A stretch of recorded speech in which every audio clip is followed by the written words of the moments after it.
Assalamu alaikum, you guys. It is 85 degrees outside.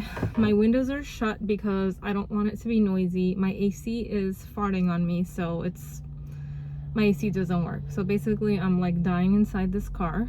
But I figured let me make a video because I don't know, it's been like 3 weeks I haven't posted anything, and I'm just so awkward. Like I can't find the perfect spot in this parking lot because I'm like, I don't want people walking by and seeing me like this crazy masked lady, like hijabi, recording or like talking to a camera.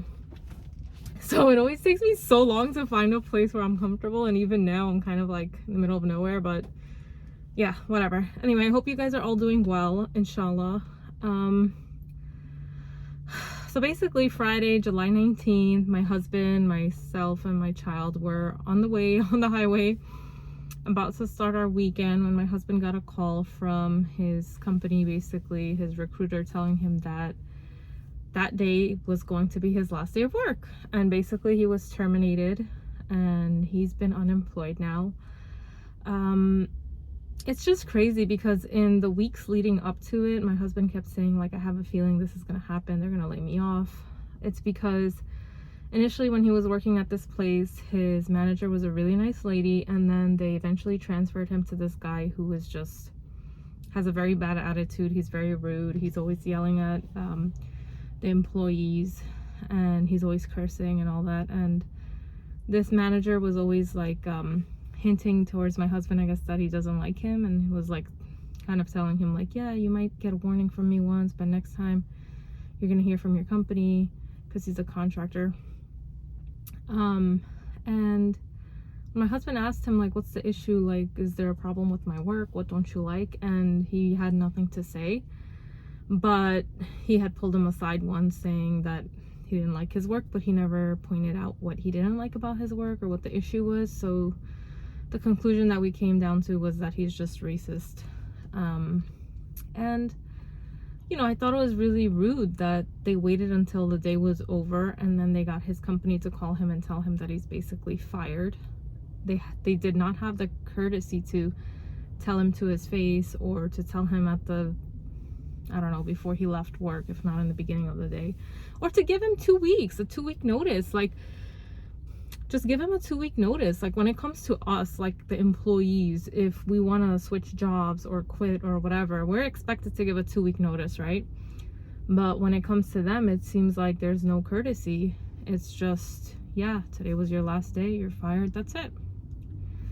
And it's really disappointing. I mean, I was really sad along the way because, yeah, we were kind of expecting it, but at the same time, it's different when it actually happens. And it's different when you get fired or laid off versus you decide to quit on your own.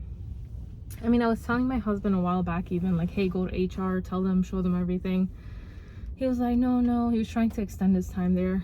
He was afraid if he told HR, they would retaliate and, like, fire him. But unfortunately, it's like he ended up talking to a higher up who was asking him how everything's going at work. And then that person, like, promised him that his job would be secure and that they would not be able to retaliate against him or anything like that. And yet that's exactly what happened a couple of days later. So it just goes to show that nothing in this life is guaranteed. Nobody's loyal to anyone. Like, your hard work at work or at your job isn't really gonna get you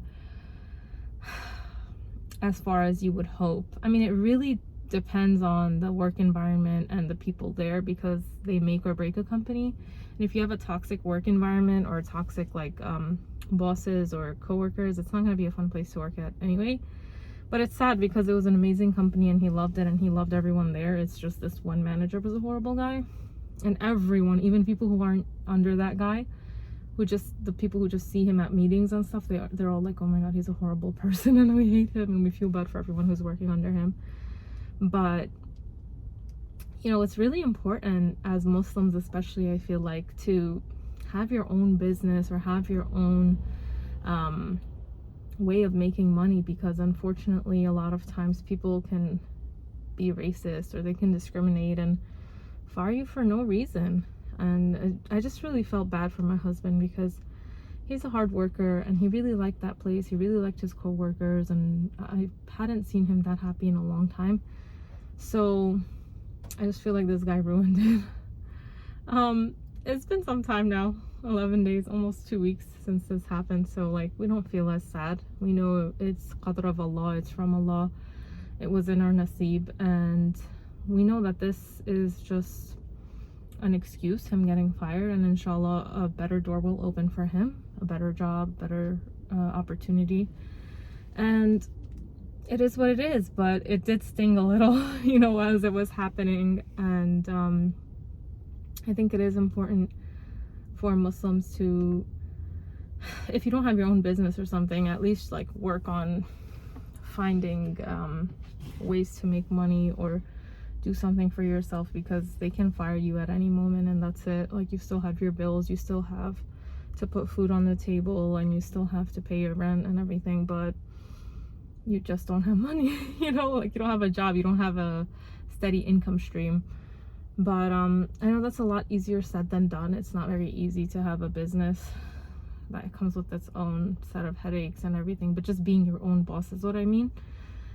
That's the dream for everyone, right? Everyone, like, the dream, American dream nowadays is not like having a nice job and a house and a family. It's like financial freedom, or like being your own boss, to have the freedom to travel and do whatever you want to do. But yeah, that's an update in my life, and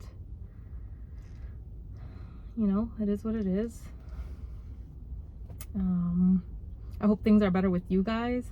I'm like dying in the car right now. It's really, really, really hot, and I'm sweating, especially with the mask on, and the sun is on me.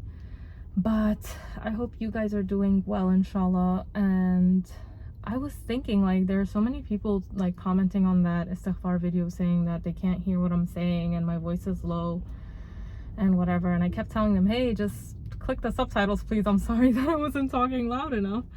But I just thought of it last night. I was like, why don't I just redo that istighfar video? So maybe I'll just re-record that and speak louder this time, so this way I can be clear and there's no issues with people not hearing me or not understanding me.